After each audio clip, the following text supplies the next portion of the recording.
বউকে বাড়িতে গিয়ে বলিয়েন যে কোন কাজে এসেছো। নিজেকে পুরুষ মনে করেন না? গরু ছাগল পুরুষ মনে করেন না? আপনাকে তো আমি বলেছি যে আপনার বাড়িতে কারফিউ জারি থাকবে, মানে আপনার স্ত্রী আপনার ছেলে মেয়ে থাকবে আর আপনার অধীনে বাড়িতে 44 ধারা জারি আছে। রিক্সা অত সাড়া দিতে হবে না। রিক্সাওয়ালাকে বলছে, রিক্সাওয়ালা সন্ধ্যার 7টার সময় বলছে যে তাড়াতাড়ি বাড়ি চলে যাব। কেন? ফখরুদ্দিনের যুগ, রাস্তাঘাট বন্ধ, দোকানপাট বন্ধ। রাজশাহী মেডিকেলে বাইরে কোথাও কলার ছাল পড়ে নাই, মানুষই নাই মেডিকেলের ভিতরে।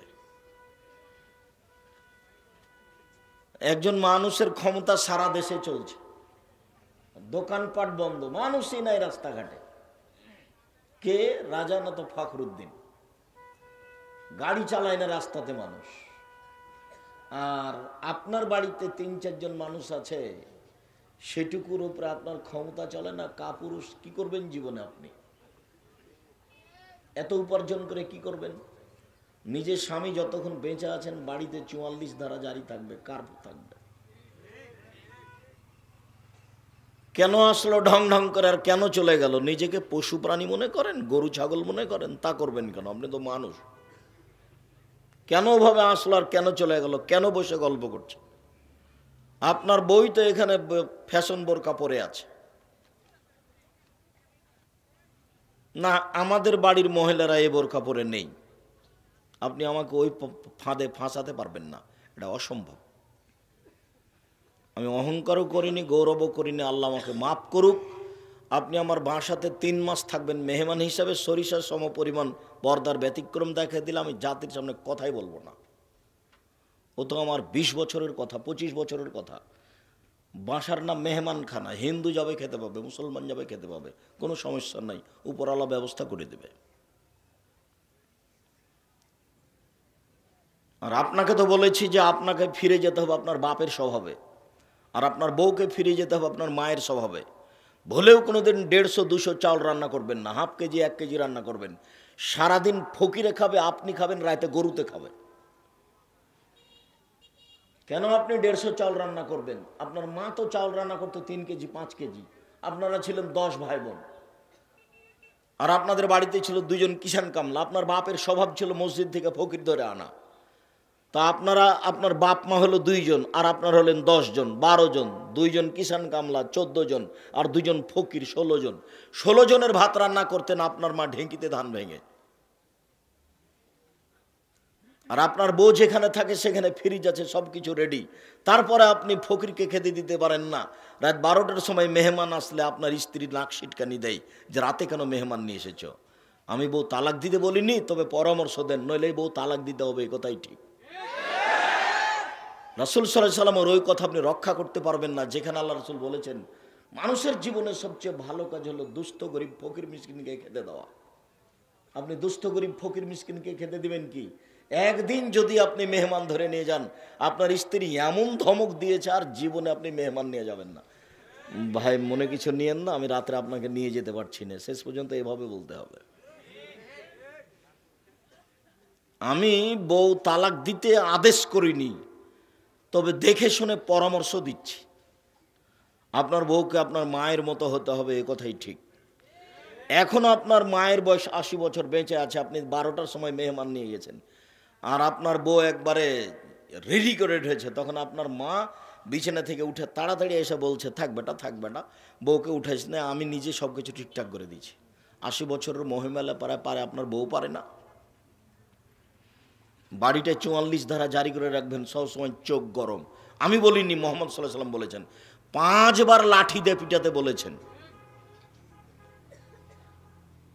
আহাল পরিবার বউকে লাঠি দিয়ে ঠিক করতে বলেছেন, তার মধ্যে একবার বলেছেন লাঠিটা তুমি দরজায় ঝুলিয়ে রাখো বউকে ঠিক করার জন্য। পৃথিবীর সবচেয়ে ভদ্র মানুষ, পৃথিবীতে এত বড় ভদ্র মানুষ কেউ জন্ম নেয়নি, তিনি বলছেন যে লাঠি দরজায় ঝুলিয়ে রাখো বউকে ঠিক করার জন্য, ছেলে মেয়েকে ঠিক করার জন্য। দিনী বোন, আপনাকে অপমান করার জন্য এই কথা আমি বলিনি, আপনাকে আমি খাটো করার জন্য এই কথা বলিনি। আপনি মেহমানকে খাওয়ান, সেটা তো আমরা চাচ্ছি। আপনি 150 চাল রান্না করবেন কেন, হাফ কেজি চাল রান্না করেন, ফকিরকে খেতে দেন। আর আপনাকে বলছি আজকে গিয়ে আপনার বউকে, স্ত্রীকে বলে দিবেন যে আমি যখন বাড়ি থেকে বের হব তখন খুচরা টাকা আমাকে 50টা 100টা দিবা, 5 টাকা 10 টাকা যত ফকির আসবে আমি দিতে থাকবো। সবাইকে যে বলছেন যে মাফ করেন, তো দিবেন কাকে? একটু নিজেকে মানুষ মনে করেন, এত টাকা ইনকাম করলেন, হিসাব থাকে না যে শ্বাস বন্ধ হয়ে গেলে সব শেষ হয়ে যাবে। বাড়ির ওপরে নীতিগতভাবে সবসময় কারপুজারি থাকবে। সম্মানিত দিনী ভাই বোন, আমি আপাতত আজকের আলোচনার, আব্দুর রহমানের আলোচনার বিষয়ে আপনাদের কাছে আমি জোরালোভাবে বিনীতভাবে অনুরোধ করে যাচ্ছি, জীবন বাজি রেখে এই কথাকে মূল্যায়ন করার চেষ্টা করুন। সেটাই আমি বলে থাকি যে মানুষের জীবনে দ্বিতীয় জরুরি কাজ হচ্ছে হালাল রুজি, আর তৃতীয় জরুরি কাজ হচ্ছে কোরআন তেলাওয়াত করা, আর চতুর্থ জরুরি কাজ হচ্ছে জরুরি প্রয়োজন ছাড়া দোকানপাটে বসে সময় কাটাবেন না। আর একজনের সাথে বসলে ওখানে বদনাম গীবাত হবে। দুইজন যেখানে বসে আছে সেখানে আপনি যাবেন না, ওখানে গেলেই আর একজনের কথা হবে। এই বৈঠকটা হলো বদনাম গীবতের। নিজের সম্পত্তি, নিজের জমি চাষ করে খেলেন, ব্যবসা বাণিজ্য করে খেলেন, 10 মিনিট দোকানে বসে সব একেবারে কবরে রেখে, জাহান্নামে রেখে চলে আসলেন। জরুরি প্রয়োজন ছাড়া বাড়ি ত্যাগ করবেন না। 4টা কাজ, আব্দুর রহমানের কথা তো আমার মনে পড়লো। এই 4টা কাজ মানুষের জীবনে সবচেয়ে জরুরি কাজ হলো সলাৎ, 5 ওয়াক্ত সলাৎ। জরুরি কাজ হলো বৈধ রুজি। কলা বিক্রি করে খাবো, চকলেট বিক্রি করে খাবো, কিন্তু অবৈধ রুজি খাবো না। তার মানে সলাতও নির্ভর করে রুজির উপরে। রুজি ভালো তো সলাৎ কবুল হয়েছে, আর যে রুজি ভালো না হয় তাহলে এটাও গেছে, সলাতও হয়নি। তাহলে যখন সলাতও হয়নি, রুজির কারণে তো সবই গেছে। রাসূল সাল্লাল্লাহু আলাইহি সাল্লাম বলছেন, ইন্নাল্লাহ তাইয়্যিব, আল্লাহ পবিত্র, লা ইয়াকবালু ইল্লা তাইয়্যিবা, আল্লাহ পবিত্র ছাড়া কবুল করেন না। এই কথা বলার পরে সুমা যাকারা রাজুলা, একটা লোকের আলোচনা করছেন, ইতুলি সাফারা, যে লোকটা সফরে আছে, আসাসা আকবারা, মাথার চুলগুলি এলোমেলো হয়ে গেছে, বিপদে পড়েছে, হয় মধ্যে আদায়ে হাত তুলে আল্লাহর দরবারে প্রার্থনা করছে, রব্বি, হে আমার প্রতিপালক, আমি বিপদে পড়েছি, তুমি আমাকে উদ্ধার করো। মাতামুহু হারামুন, তার খাদ্য আছে হারাম, মাশরাবুহু হারামুন, তার পানি আছে হারাম, মালবাসুহু হারামুন, তার পোশাক আছে হারাম, গুজিয়া বিল হারামে, তার জীবিকা নির্বাহ হারাম। আন্না ইস্তাজাবুল্লাহ, তার দোয়া কি করে কবুল হতে পারে? প্রথমত সফরে থাকলে মানুষের দোয়া কবুল হয়। দ্বিতীয়ত বিপদে পড়লে মানুষের দোয়া কবুল হয়। তৃতীয়ত হাত তুলে দোয়া করলে মানুষের দোয়া কবুল হয়। আল্লাহ বড় সত্তা, মানুষ যখন হাত তুলে দোয়া করে তখন তার খালি হাতটা ফিরিয়ে দিতে লজ্জা পান। অত বড় সত্তা লজ্জা পায়। কেমনে তার হাতটা ফিরিয়ে দিই? তো হাত তুলে দোয়া করছে, বিপদে পড়ে দোয়া করছে, সফরে আছে, সবটাই হচ্ছে দোয়া কবুলের মাধ্যম। এরপরে তার দোয়া কবুল হয় না। এই জন্য যে খাদ্য হারাম, এই জন্য যে পানি হারাম, এই জন্য যে পোশাক হারাম, এই জন্য যে জীবিকা নির্বাহ হারাম। তাহলে কি হলো দেখেন, পয়সা তো অনেক ইনকাম করলেন, নিজেই বুঝতে পারলেন না যে পয়সা কেমন। আমি আপনাকে কলা বিক্রি করে ছোট ব্যবসা করতে বলিনি। যারা ব্যবসা বাণিজ্য করছেন তারা মনে করবেন যে ঢাকা শহরে আমি সবচেয়ে বড় ব্যবসা করব। কোটি টাকা ইনকাম করতে হবে, বেশি টাকা ইনকাম না করলে আপনি দিন ধর্মের উপকার করতে পারবেন না। আবু বকর সিদ্দিক রাদিয়াল্লাহু তাআলা ওনার ঈমান বড়, তবে টাকা কম। মুখের ভাষা একেবারে সারা পৃথিবীর মানুষকে ডিঙিয়ে চলে গেছে, তবে কাজ হবে উসমানের টাকা দিয়ে। আবু বকর খুব জটিল পথ, 6 থেকে 800 কিলোমিটার পথ, তাবুকের যুদ্ধে যেতে হবে, কি করা যায়? ওমর, ওসমান। তো ওমর বলছেন যে বাড়িতে যা আছে তার অর্ধেক দিলাম। তো উনি বললেন যে আমি অনেক কিছু দিয়েছি, এবার আবু বকর সিদ্দিককে হারিয়ে দেব। আবু বকর সিদ্দিক, আমি আপনাকে আর আল্লাহকে বাড়িতে রেখে যা আছে সবই দিলাম। তো বাক্য তো এমন বলেছেন, আর কেউ এই বাক্যকে উপেক্ষা করে কিয়ামত পর্যন্ত কেউ যেতে পারবে না, কিন্তু টাকা দিয়ে ভ্যান ভাড়াও হবে না। উসমান আচ্ছা ঠিক আছে, আপনার যত লোক যাবে তাবুকের যুদ্ধে তার অর্ধেকের যাতায়াত খরচ খাওয়া খরচ আমি দিব। তো যাতায়াত খরচ মানে উঁট দিবেন, 30,000 মানুষ ছিল, 15,000 মানুষকে 15,000 উঁট দিবেন। এবার আপনি লাগান 15,000 উঁটের দাম কত? 30,000 মানুষের 3 মাসের যাতায়াত খাওয়া খরচ দিবেন। 1,000 মানুষের একদিনের খাওয়ার কত লাগে? তাহলে 15,000 মানুষের 3 মাসের খাওয়া খরচ কত লাগতে পারে? তার নাম ধনী, তার নাম টাকা। আপনি 10 টাকা ইনকাম করে অহংকার করতে লাগলেন, তাহলে তো আপনি বুঝতে পারেননি যে রুজি আপনি ইনকাম করলেন না উপরওয়ালা দিল। বেশি পয়সা ইনকাম করেন, দিন ধর্মের উপকার করতে পারবেন।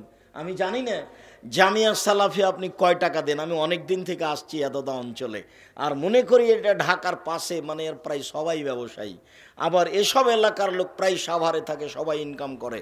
আমি জানি না জামিয়া সালাফিয়ার পিছনে আপনার কত টাকা খরচ আছে। জামিয়া সালাফিয়া প্রতি মাসে বেতন লাগে 18 লক্ষ। এখন এক মাসের বেতন লাগে 18 লক্ষ। 3,500-এর বেশি ছেলে মেয়ে, সব ভিন্ন ভিন্ন জায়গায় থাকে খায়। 500 জন অসহায় ছেলে মেয়ে আছে, 200 জন এতিম আছে, 200 জন এতিম। জানি না আপনার কয় টাকা সেখানে খরচ হয়। 550 শতক জমি কিনছি এখন এই রূপগঞ্জ, নারায়ণগঞ্জ, ঢাকা 300 ফুট রাস্তার মাথায়।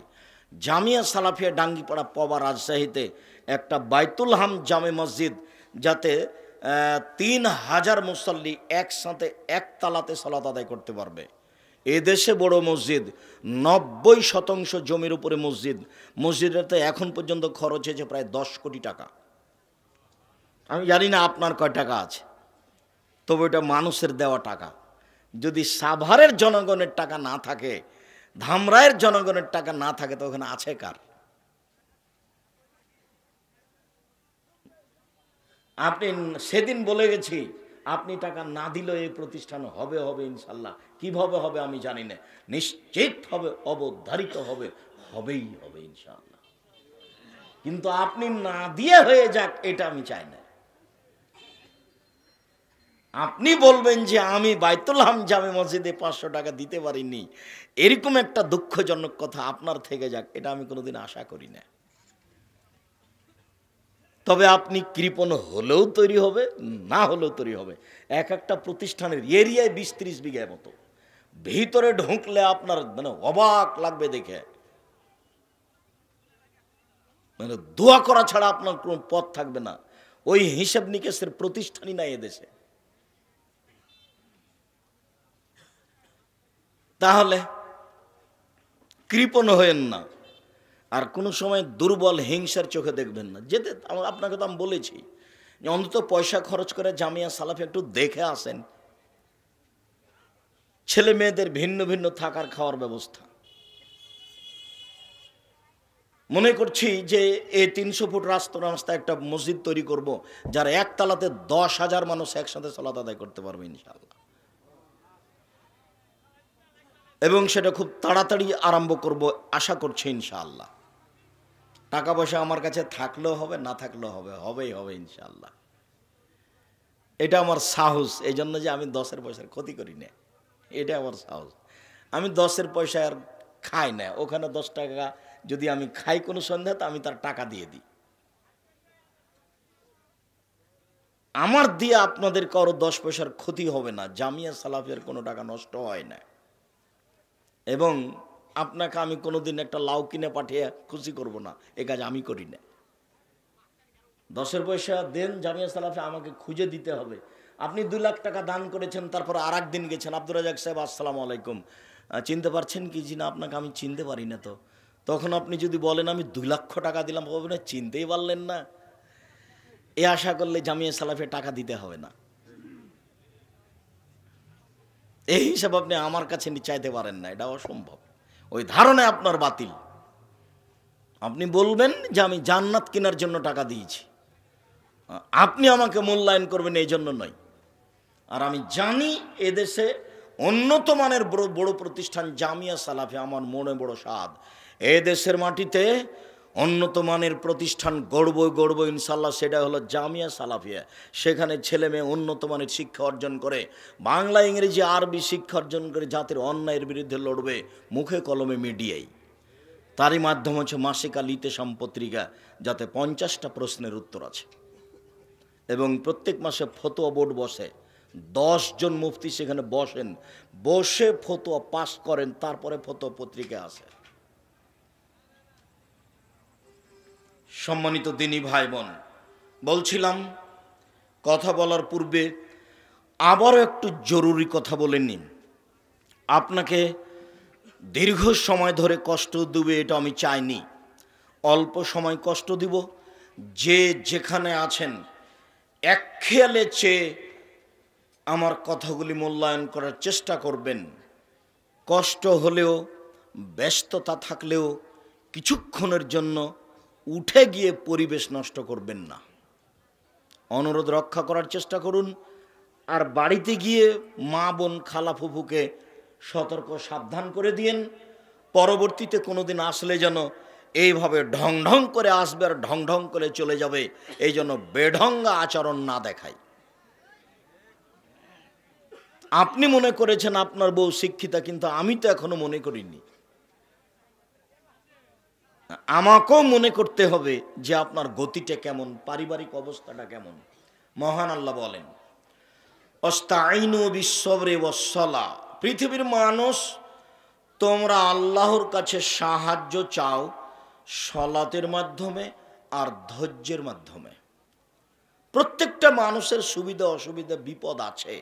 প্রত্যেকটা মানুষ বলতে পারে যে আল্লাহ তুমি আমার একটা ভ্যানের ব্যবস্থা করে দাও, আল্লাহ তুমি আমার একটু জমির ব্যবস্থা করে দাও। এই কথাটা যে আপনি বলবেন তো সুন্দর করে ওযু করে 2 রাকাত সালাত আদায় করবেন, তারপরে আল্লাহকে বলবেন আপনার কথা সালাতের পরে।